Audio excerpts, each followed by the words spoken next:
name is Taisha, and I want to thank you guys for coming on to my channel. This is my very first video opening up my channel, and I thank you guys so much for coming and passing by and watching. So as you can already tell by the title, this is my delivery story. Oh boy. Okay, so this is gonna be long. I'm gonna try to keep it as short as possible, but I'm gonna get right into it. So let's go. So it actually started, I actually gave birth to my daughter June 16th, which was last Friday, and I actually began having contractions a week before on a Sunday night. I was at work and I started having very bad back pains. Now they're similar to my menstrual cramps because I also get back pains. I don't really get a lot of stomach cramps. And so anyway, I knew something was off because this entire pregnancy I've been able to work. I haven't had like a lot of issues at all. So I was having some cramping. It wasn't anything extreme, but it definitely was uncomfortable. I had called my mom, I called my sister, trying to find out, like, am I having contractions? I just want to make sure I'm okay. You know, they said it sounds like it, but they wasn't sure because of the way I was describing it.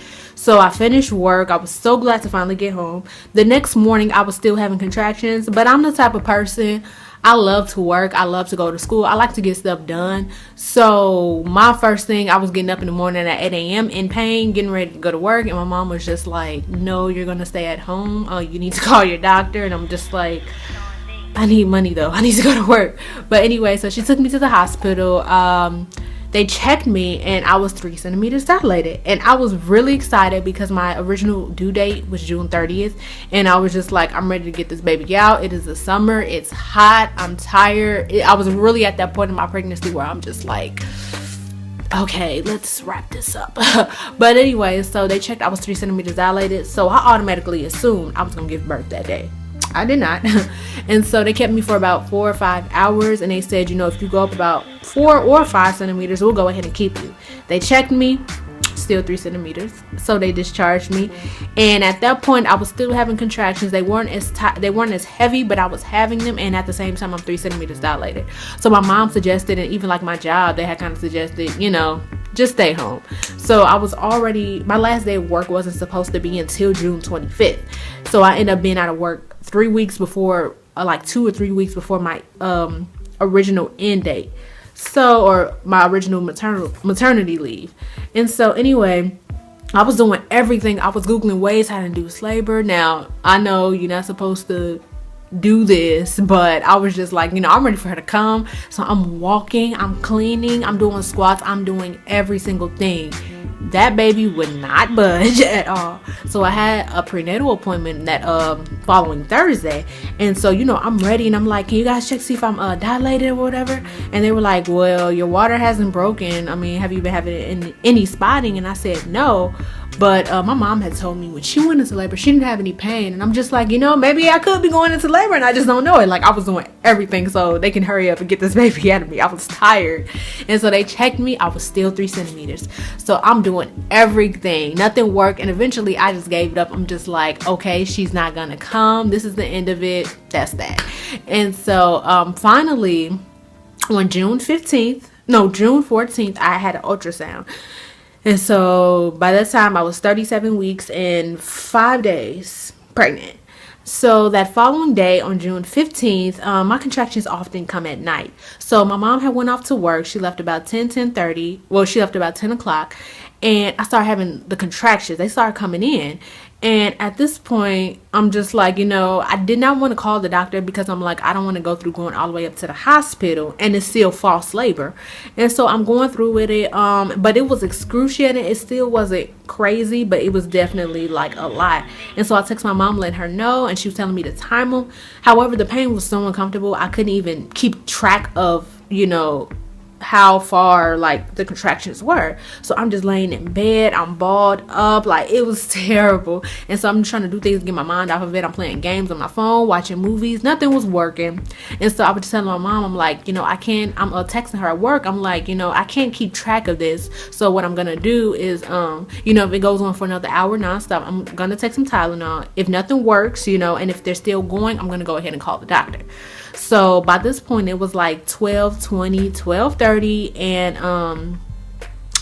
at 12:20, 12:30 a.m. in the morning, contractions still going in. At 1 o'clock, I'm just like, okay, that's it, I need to call the doctor.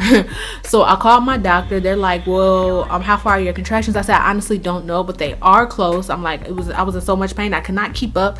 They were like, did your water break, you know, did you have any spotting? I said no, but these are definitely way more uncomfortable than I usually have. And they said, okay, go ahead, come right in. So right at that moment, I had to go to the bathroom.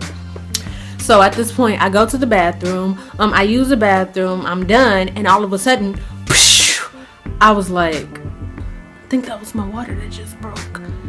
I'm like, oh my gosh, this is it. Like, I got so happy. And then I looked in the toilet. I did have a little bit of blood. That's also a sign that you're currently like in labor. And that's when I called. My mom had told me, you know, find out what happens at the doctor if they tell you to come in, and she was gonna leave work and take me. At that point, I'm just panicking. I'm like, oh my gosh. And then the doctor had already told me to come in, so I was coming in either way. But I called my mom at her job, and I called like her work number, so they put me on hold saying they're gonna get her. It's been like 10 minutes, and I'm just losing my mind. I'm getting impatient. I hang up and I call her. I'm like, Mom, go pick up your work phone. It's an emergency. I'm like, I'm in labor now. You know, I'm just losing it. And so then I called and nobody was responding to me. So I called my mom's job back, the front desk, and then they're like, oh yeah, we have her. And so my mom comes, I tell her what happened. She's like, she's on her way. So I already have my hospital bags packed and everything, and inside I'm just like, wow, this is it. I mean, I still kind of didn't know if my water had broken at the time, but I was pretty sure. I guess I really didn't know because I was already over the toilet. So it's like I didn't know if I was using a bathroom or if that was water, versus if I was like laying down or something, I would have known. But either way, I knew this was it because I was having the spotting. And so I get my hospital bag, and so my mom's on her way. Then she calls me. She ends up getting the flat tire on the road. I'm like, oh my gosh, no, this could not be happening. Well, first I'm like, oh my gosh, are you okay? And then I'm just like, wow, this is crazy. Like, my mom's on the road, I'm in labor, like two bad situations at once. So I'm calling my mom, making sure she's okay. She's like, she's gonna call like a tow company and everything. She was like, in the meantime, I need to get away there. So I called 911. I called the ambulance. The dispatcher was really getting on my nerves because they act like I did not know what I was talking about. And I'm just like, I'm in labor. I need an ambulance. Like, my biggest fear has always been to be in like active labor, and then God forbid the baby comes out while I'm not at the hospital. Like, that's been a big fear of mine. So I'm panicking because I'm just like, I don't know how far along I am, and I just really have to get to the hospital. Finally, they did transfer me over to my city's police department or whatever, and I tell them what's going on. So they sent somebody. I was actually surprised because they came in like 5 minutes, the fastest the ambulance and everything has ever come in this neighborhood. Anyway, so I get my bag and I'm taking it downstairs and everything, and I have my baby's bag, I have my duffel bag, and then I have a big white purse. So it looks like I was kind of moving out. So I get downstairs, and the paramedics, they come and they're just like, are you moving? No, I'm in labor. These are my hospital bags. Take me to the hospital. Like, I'm getting so upset. And so they get me and they ask me a bunch of questions. I'm in the ambulance. They asked me what hospital I was going to. I told them Loyola. That's the hospital I currently go to. And they said, oh great, because that's not far from my house. And so anyway, they're asking me questions. I'm still having contractions. However, I feel like they were doubting I was in labor because I wasn't like falling all over the place screaming and stuff. And I'm just like, no, I'm having contractions. I'm like, everybody doesn't have the excruciating can't talk, can't walk contractions. I'm like, I'm definitely having contractions. My water broke, And so they take me to emergency. They put me in a wheelchair. I'm just standing there because I have to wait for somebody to take me to labor and delivery. Finally, a nurse comes. She basically asks me all the same questions the paramedics just asked me. They're taking me to labor and delivery. They're pushing me very, very slowly, might I add. So we're going, it's like slow motion. By this time, it's like, I don't know, it's like 1:30 in the morning at this time. Finally, I get to labor and delivery. I signed some papers. They put me in the room. It's not the delivery room, but the room they put in prior to find out if you're dilated and everything. They put me in that room, and then a nurse comes in, basically asks me all of the same questions that the paramedics and the nurse who took me up there asked me. So I'm repeating myself again for the third time. I change into a gown and everything. And so a medical student, he comes in. He asks me what's going on. I explain everything to him that I just told the nurse who told me to put on the gown, the nurse who pushed me up to labor and delivery, and what the paramedics just asked me. The fourth time explaining myself. Might I add, I'm still having bad contraction pains. And so anyway, I explained that to him. Then a nurse comes in who's going to check to see if I dilated. She asks me the same question that the medical student just asked me. So now I'm answering this for the 5th time. By this time, I'm very frustrated because I was literally at a point where I was just about to write down everything on a note card, write it on a note card so that I did not have to keep repeating myself to them. So anyway, so they checked to see if I dilated. And by this point they checked, it took them forever, and then they're like, congratulations, you just earned yourself a spot in the hospital. You're now 5 centimeters dilated. So I'm just like, oh my gosh. And so they take me to the room where I'm actually gonna deliver. By this time I go ahead and I make calls. I call my child's dad, and then I call my friend, and then I let people know my aunt was still there. So she went ahead and let my mom know what was going on. My mom was still trying to get to the hospital. And so anyway, they also asked me if I want an epidural, and I'm just like, yes. And they said, okay, first we have to put in an IV, we have to get your blood work, and then wait for that in the lab. It's going to take 30 minutes to an hour. And I'm just like, oh my gosh, let's just get this over with. And so they also asked if I had to go to the bathroom, because once you get the epidural, you cannot go to the bathroom. At that point, they just begin to use a catheter, and they use that to drain out the urine out of you, and it's just so much.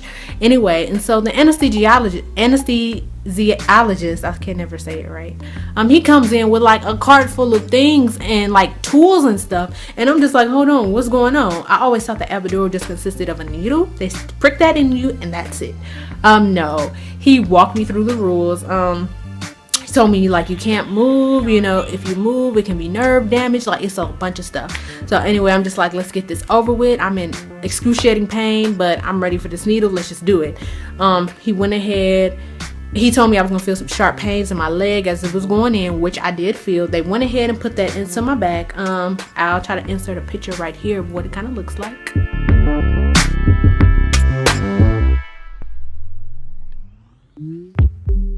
Okay, and they insert that in my back, and then like I said, I can't move, and then finally all of a sudden I feel numb all at the bottom. But let me tell you, that pain was not there. I was so happy. And so the lady was like, you're currently having a bunch of contractions, can you feel that? And I was like, no. And I was just like, thank God, because I could finally relax, chill till this baby comes and I feel anything. By this time, my child's dad had come. My mom had finally made it, thank God. My sister had arrived. It was great. Everybody was getting there on time. By this time, it was like 3 a.m. They checked me. They were like, you're 6 centimeters dilated. And I'm just like, things are going by fast. They said they were going to check me in a couple of hours to see if I progressed. However, I was so exhausted, I just wanted to relax. I never got to go to sleep, but I did get to just sit back for a little bit. And so by this time, like 7, they came in so they can drain me with the catheter.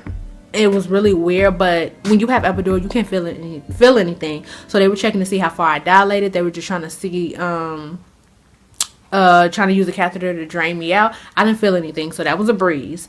And then finally, about 9 in the morning, they checked me again. They said, you're 9 to 10 centimeters, so we're gonna go ahead and we're going to begin with the pushing and everything. And I'm just like, oh my gosh. Basically, then at that point, they explained to me what to do. They told me that they're going to begin having me push for 8 to 10 seconds. And then I'm going to repeat. They said when they get to the point where they see the baby's head, then they're going to go ahead and call in the actual doctor who delivers. And so I'm pushing for my life at this point, because I'm like, I'm not going through this all morning. So I'm pushing. They're like, good. I'm pushing. And finally they say they see the baby's head. I said, great. And then they go ahead and call in the doctor, and he told me what was going to happen next. He explained to me again the pushing method or whatever, and he said at this point it's gonna be very painful. It's gonna be like fire. And I'm just like, oh my gosh. But I'm like, I don't even care. I'm like, the quicker I get this done, the better. And I'm pushing, and they're like, good job, good push. I'm pushing like my life depended on it, seriously. And I'm pushing. My mom's like, I think my mom's like, she said she saw some part of her body, but I'm just pushing, and I'm pushing.